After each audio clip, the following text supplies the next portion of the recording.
Hey guys, this is Lance with Let's Be Serious Seriously, and I got a real quick question for you. What is the best female video game character? Don't think too hard. Alright, now, other than Lara Croft, who is the best video game female character? I'll give you a second, I'll wait. Alright, now what's the second best female character? Video game character. Alright, I won't make you do a third. We'll just do first and second. Okay. Because most likely, Lara Croft was your first pick. It seems to be everyone's pick. Unless you're cultured like me, and then my first pick would be Chun-Li. But once the initial, how do they say nowadays, Gooner brain goes off, that second one is what's important. Because when I asked myself, what's my second favorite video game character, I had a block. I couldn't really determine who that would be. And that's the topic of the video here. It's we're here to dive into the female character paradox. All right. As everyone says, they want hot characters in video games, but not all hot female characters are popular, right? And better yet, why do you want a hot female protagonist or video game side character in the game? You think the answer would be simple, but it's not. I'm here to tell you why. We're going to go through it. And on a side note, what we're talking about goes beyond video games, but I decided just to center it in on video games because that's where most of the controversy comes around when it comes to female characters, is in video games. Because there's a writing element when it comes to female video game characters where things get really sticky. Okay, first of all, let's go over why is Lara Croft as popular as she is. Well, first of all, her games are pretty good usually. You know, the legacy ones, the older ones, they're pretty good. They're pretty fun to play. Action platformers. And second of all, Lara Croft herself represents this sort of a pulp fiction kind of icon. Her games are very, it's kind of always had this fun B-movie tier kind of plot and action. And what kind of pushed that forward was Lara's kind of like extravagant character design. I mean, everyone knows what she's most known for, right? And just for the uninitiated, though I know most of you are initiated with Lara Croft, it's for her very voluptuous and exaggerated curves, right? She's very very fantastically proportionate, we'll put it like that. But it supports the game when you're playing the game, the story and all that, all the fantastic elements, run around shooting T-Rexes and everything like that. It fits and it works perfectly. And I hear your little Gooner brain from my mic. I hear you doing the oh yeah, huh? Like the Kool-Aid man. Oh yeah. But I promise you, this goes a little deeper than that, because now we got your first out the way, and while you like your first, we're gonna go to your second favorite. And I'll be honest, your second, it's gonna be a little harder for me to predict. I think it's gonna vary from person to person. Because if this was a game, it would be, it would be Kiss, Marry, Kill, right? So Kiss would be your first pick. The second's going to be Marry, most likely for you. So this is where maybe your Elizabeths from BioShocks are going to come in. Your Aeriths from Final Fantasy. Or even maybe, Princess Peach from Mario, right? A lot of people are going to have that second slot filled with those kind of characters. And don't get me wrong, characters I just mentioned, they are not ugly characters. They are, I would say, conventionally attractive female characters. Like if they were translated in real life, they would be considered attractive women. But you have to admit, those characters are on a different level than Ada Wong or even, let's say, Bayonetta. Because let's do a thought experiment here. What can you tell me about Lara Croft as a character? Or even Samus Aran? Or even Zelda from Zelda? And most likely, there's not a lot to say about those characters. Pretty much what I said about Laura fits those other characters to a T. You know, they represent the game perfectly, and they are a vehicle for you, the player, to navigate the game and its themes and settings. But characters such as Aerith from Final Fantasy, you could probably write a little book about. Same as Clementine from The Walking Dead. Tali included from Mass Effect. So we're going to take this small sample size here and go one layer deeper. We got two different kind of characters in video game writing. And let's admit this first. It's really difficult for a lot of people to write female characters. Truly it is. Even women have a hard time writing women characters. Now, that's probably a whole other topic, but it is true that there are not very many well-written women characters, and usually when there's a well-written women character, it's written by a man. Also, another video, something I'm not going to touch right here, but I'm going to let you in on a secret. A cheap and cheaty kind of way to write a woman character is to make her very attractive.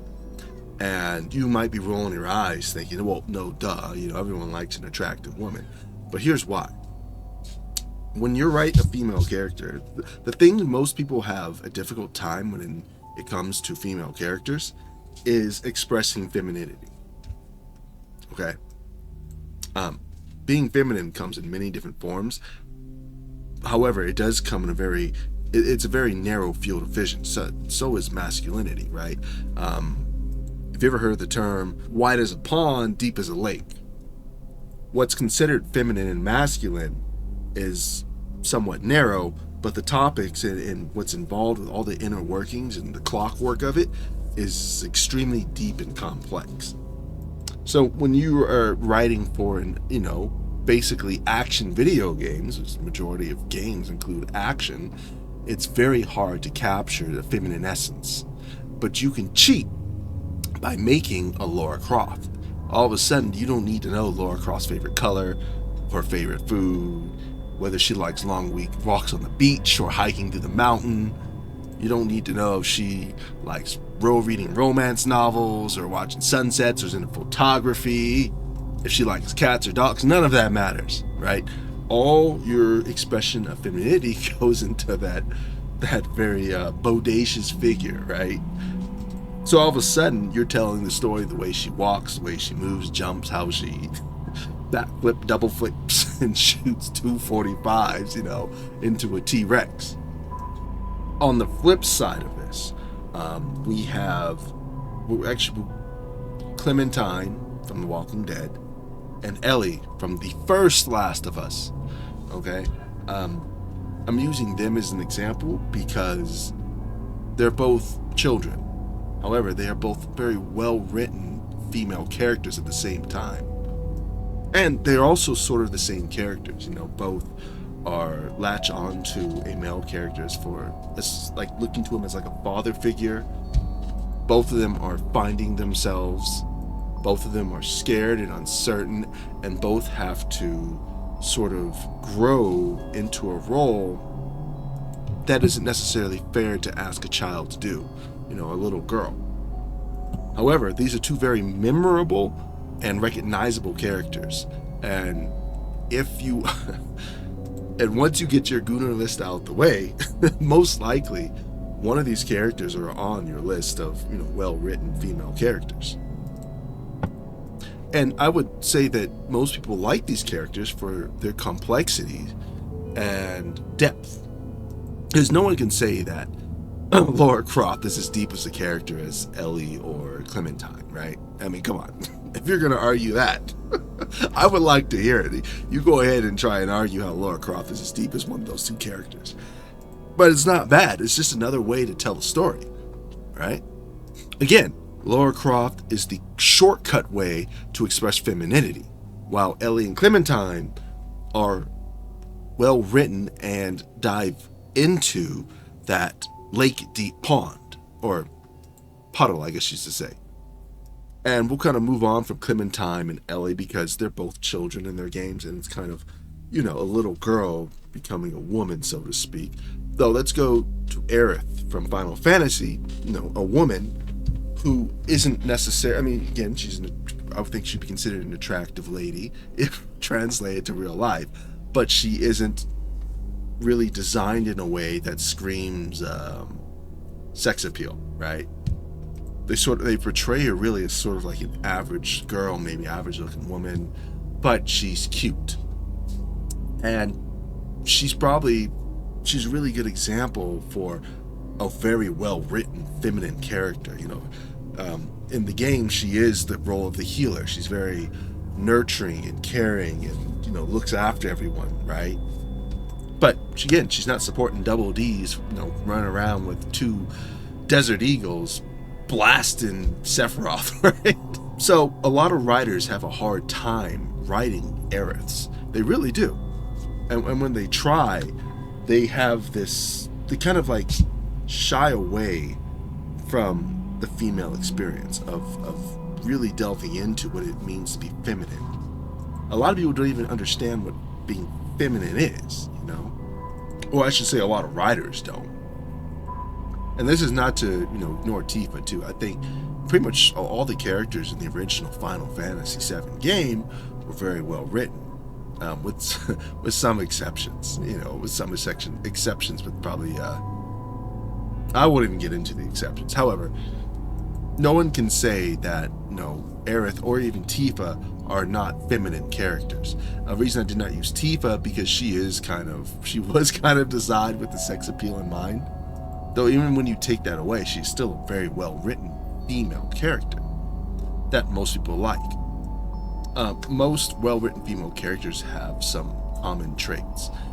They're usually caring in some sense and nurturing, and respect the males around them. Another example is Bastila from Knights of the Old Republic. She cares and nurtures for our main character, even though she's against it, right? I believe she was against it at first, but she still trains you and nurtures you, and once you surpass her, she has a respect for you. And see, me even saying that, I know will cause a lot of people to cringe up and think a certain way. However, think of all the female characters that you like, right? At least most of you. Your female characters are going to have those traits in common, and that is a strong sign of femininity. But between these 3 characters, Bastila, Aerith, and Tifa, they diverge a lot. Bastila's a lot more stubborn and hot-headed. Aerith is a lot more soft-spoken and easygoing, and Tifa's more distant yet uncertain of herself, right? So there are many different arrays and flavors of femininity that, again, most writers just cannot capture for some reason. Because I'm going to tell you something. Writing a female character or creating a female in a game and writing her as a man doesn't work at all. So you, the player, are filling in the blanks for that femininity, but the beauty, the sex appeal, is what's doing all the heavy lifting. You get what I'm saying? You picking up what I'm putting down, my listener?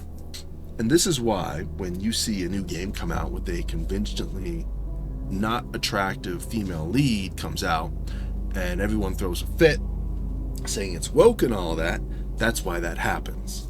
Because you're really reading in between the lines and also seeing the bad writing. So, you know what the lesson of this video is? Not even women understand women. Because they can't write women either.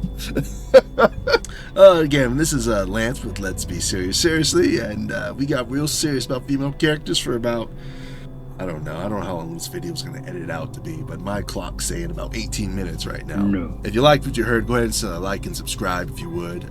I like to delve in on writing and in video games and movies and things like that. To all 5 of the people who might watch this, I like to talk about it. If no one to talk about it too, that's what this YouTube channel is for. If you have a wild thought and you want to post in the comments, I'm sure to reply.